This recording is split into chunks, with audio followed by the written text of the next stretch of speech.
Hello and everybody, welcome to OCVarsity.com for a look at the girls basketball playoffs that are underway this week. Carlos Arias here with Steve Fryer. Carlos, let's start with taking a look at Division 1AA. It is loaded.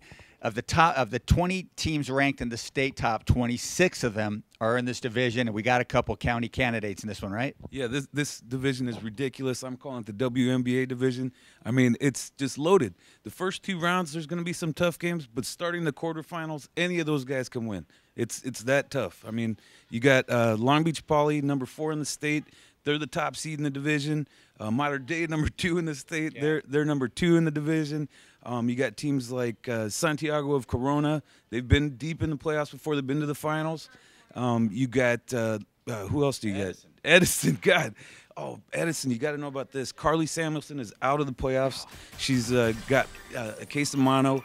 They're hoping that her freshman superstar sister, Katie Lou Samuelson, didn't catch it too. But, we'll see what happens there. But that's a tough one. I mean, Carly helped Edison win the 1A championship last year with her sister Bonnie. So, hopefully Edison can, still hang in there. Yeah, mono in the same house ain't good. So maybe the other Samuelson girl's going to be in trouble too.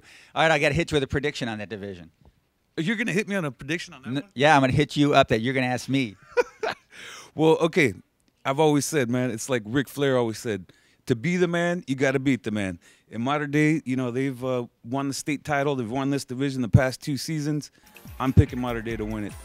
The only team in California that's knocked them around is Windward, and that team is loaded, stacked, and they're going to, just destroy. So, nothing wrong with losing them. No shame in the game there. Yeah, and Windward's not in that division. And speaking about other divisions, going to 1A, El Toro has, I guess, the best team they've had since the Mendiola days, right? Yeah, no doubt. I remember watching those, Juliana Mendiola against Diana Taurasi, if you remember her in the WNBA. Yeah, they had, a game out at Don Lugo where, they both scored like 38, 36 points and just, blew up the place. But now we got Whitney Williams, this junior point guard. She's fantastic. She can light up, the scoreboard. You got the best big girl in the county, Allison Doherty, and by big I only mean tall. She is one of the top, possible recruits at center in our county, and they're going to do very well. Then you got Huntington Beach, who's also on their half of the bracket, and Huntington Beach has been on fire, man. They beat Edison, ended their 46-game winning streak in the Sunset League, and they have a girl by the name of Kelsey Minato. They have Maya Kennedy. They're just a very talented team. It looks really good. But up on the top of that bracket is Summit of Fontana, ranked number 8 in the state. They look like the big dog in that division. Going on to 2AA, we've got Mark Keppel. That's the top-ranked team in that division. But we got Canyon, and they're a good county representative. Yeah, big time. I mean, Canyon, get this, they beat Brea Linda. Brea Linda is a top contender in Division 1AA. They beat St. Ignatius, another state-ranked team. They're from San Francisco. They beat El Toro. Canyon is no joke. They got Christina Salvatore. She can knock down threes. She gets rebounds. They have Shanice Jackson, another very good player. And Lindsay Uyamatsu. I hope I said that right, Lindsay. She's a big three-point threat on that team, too. Now, you talk about three-point threats and all-around players. Division 2 single A, Foothill High School, Molly Grubel. She's a leader. Yeah, man, you see that girl play, and you know what? She'll spend the first part of the game making sure that everybody gets involved, using her passing, doing all the little things, and then boom, when they need points, she just goes crazy.